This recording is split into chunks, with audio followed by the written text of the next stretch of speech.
Hello मित्रांनो, सोमवारी Nifty कुठे जाऊ शकता आणि आपण काय ट्रेड करू शकतो बघूया. तर तुम्हाला मी एक ऑप्शन बाईंगचं सेटअप सांगणार आहे आणि ऑप्शन सेलिंगचे 2 सेटअप सांगणार आहे. सो व्हिडिओ शेवटपर्यंत पहा.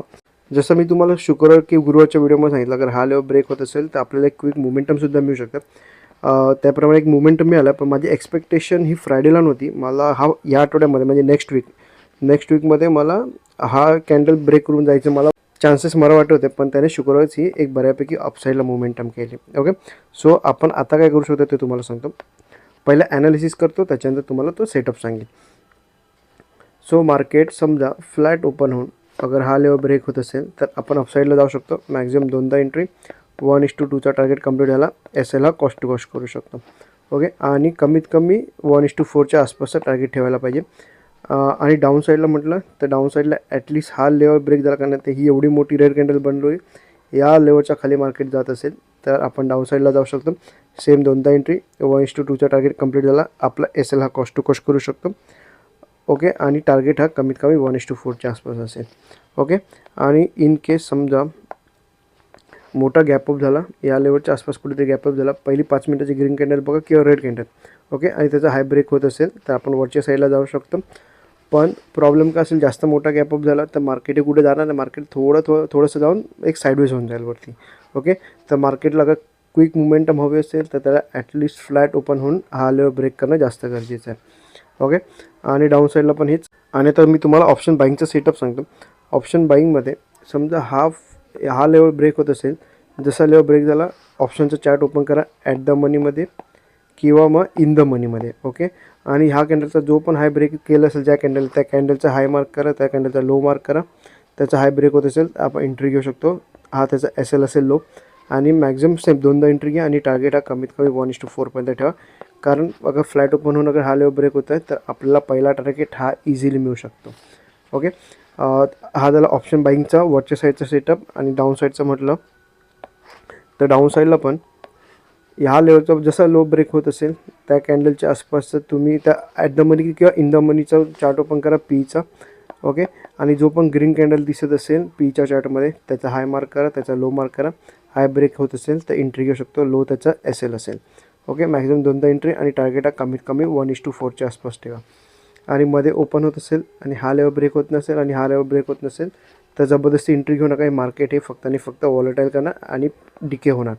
ओके, त्यापेक्षा जबरदस्ती एंट्री घेण्यापेक्षा एंट्री घेऊ नका. त्याला हा लेवल ब्रेक होते किंवा ॲटलिस्ट हा तरी लेवल ब्रेक होते.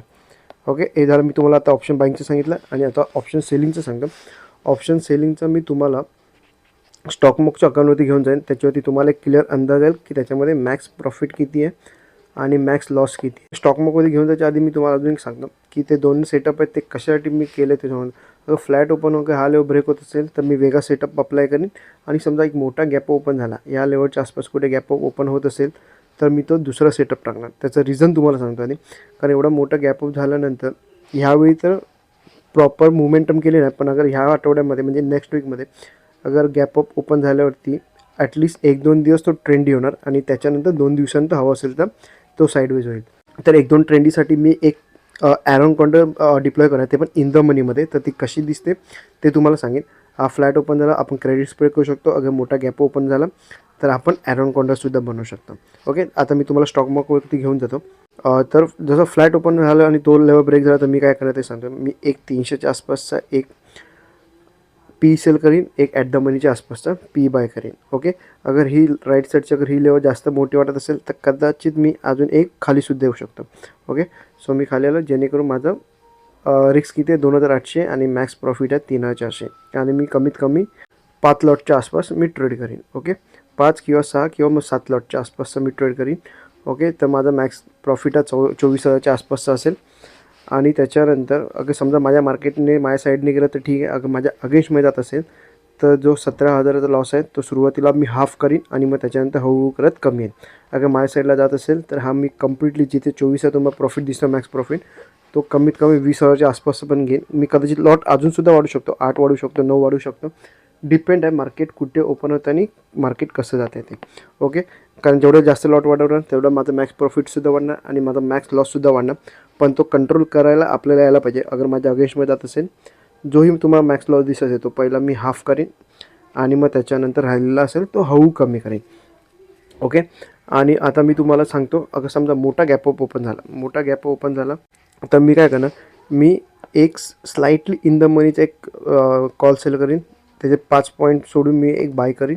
ओके. आणि समजा मला असं वाटत असेल की 24,350 किंवा 24,350च्या वरती मार्केट जाणार नाही, तर मी काय करणार, एक 24,350 कॉल सेल करीन. आणि सेम जसं 5चा गॅपने घेतला तसं 5च्या गॅपने मी कॉलसुद्धा बाय करेन. आणि त्याच्यामध्ये कमीत कमी 5 लॉटच्या आसपास मी ट्राय करीन. 5 लॉट किती आले, 1,57,000. ओके. 5 लॉटच्या आसपास मी ट्रेड करेन. आणि अगर समजा मार्केट थोडं तरी मोमेंटम झालं तर मला कम्प्लिटली पैसे मिळतील. जिथे मोमेंटम नाही होत आहे तिकडे मला टोटल 5,500 रुपये दिसत असतील. आणि मॅक्स लॉस तुम्ही बघत असाल, मॅक्स लॉस आहे 11,000 रुपये. सो मी 11,000सुद्धा हळूहळू करत तो पहिला हाफ करीन, आणि हाफ केल्यानंतर तो जेवढा झिरो करायचा प्रयत्न करीन होईल तेवढा मी प्रयत्न नक्की करेन. ओके. आणि आतापर्यंत तुम्ही ॲरन कॉन्डर बघितला असेल, जो तुम्हाला 1:1 पण मिळत नाही, पण बघा तुम्ही माझा ॲरन कॉन्डर बघत असाल तो हा कम्प्लिटली 1:2च्या आसपास तुम्हाला प्रॉफिट मिळतो. कारण मला कोणतीही स्ट्रॅटेजी ही डिरेक्शनल करायला आवडते, कारण जेणेकरून आपला जो प्रॉफिट आहे तो आपल्याला मॅक्झिमम घेता येतो आणि लॉस आहे तो आपल्याला मिनिमम घेता येतो. अगर समजा हाच ॲरन कॉन्डर अगर मी मध्ये डिप्लॉय केला असता तर माझा राईट आणि लेफ्ट साईडचं लॉस खूप मोठा असतं आणि मधलं जे प्रॉफिट आहे ते खूप कमी असतं. अगर मला प्रॉफिट जास्त हवं असेल तर मला ॲरन कॉन्डर हा डिरेक्शनल बनवायला पाहिजे. स्लाइटली डिरेक्शनल अगर मध्ये थांबला तरी मला प्रॉफिट आहे, माझ्या अगेन्स्ट जात असेल तर 11,000 रुपयाचा लॉस आहे, तो मी हळूहळू झिरो करायचा नक्की प्रयत्न करेन. त्यामुळे मी तुम्हाला सांगतो, अगर समजा तुमच्याकडे नॉर्मल फंड असेल, हा 5 लॉटसाठी 1,57,000 रुपये लागले. अगर समजा ह्याच्यापेक्षा अर्धा फंड असेल तर प्रॉफिट किती होईल, तरी 19,000चा हाफ करा, तेवढा प्रॉफिट होऊ शकतं. आणि मी कदाचित अजून लॉट वाढवू पण शकतो, डिपेंड करतं मी कितीवरती करतो. अगर समजा मी 10 लॉटवरती करत असेल तरी मग माझा मॅक्स प्रॉफिट हा 40,000च्या आसपास असेल, आणि 20,000 मला झिरो करायला किंवा सुरुवातीला हाफ करायला माझ्या जास्त मेहनत पण नाही लागणार. ओके. सो डिपेंड करतं की मार्केट कुठे ओपन होतं आणि मार्केटची मोमेंटम कसं आहे, त्याप्रकारे मी 2पैकी एक स्ट्रॅटेजी डिप्लॉय करीन. ओके. आणि ऑप्शन बाईंग पण हळूहळू चालू करीन, पण एवढ्या लोक नाही, ॲटलीस्ट 2-3 महिने जाऊ दे, त्याच्यानंतर मला वेळ मिळाला तर मी ऑप्शन बाईंगची स्ट्रॅटेजीसुद्धा चालू करेन. कारण ऑप्शन बाईंगसाठी स्क्रीनसमोर बसणं जास्त गरजेचं आहे, आणि सध्या तेवढा वेळ नसल्यामुळे मी इंट्राडे हे करतच नाही आहे. आणि अजून पण तुम्हाला माझ्या झिरो लॉस स्ट्रॅटेजीमध्ये काही अपडेट हवे असेल किंवा माझ्यावर ट्रेड करायचं असेल, तुम्हाला स्क्रीनवरती माझा ईमेल ID दिसत असेल, हवं असेल तर तुम्ही मला मेल करू शकता. आणि स्क्रीनवरती स्कॅनर दिसत असेल, हवं असेल तुम्ही टेलिग्राम चॅनललासुद्धा फॉलो करू शकता. आणि काही डाऊट असेल तर कमेंट करा. हा व्हिडिओ आवडला असेल तर लाईक करा.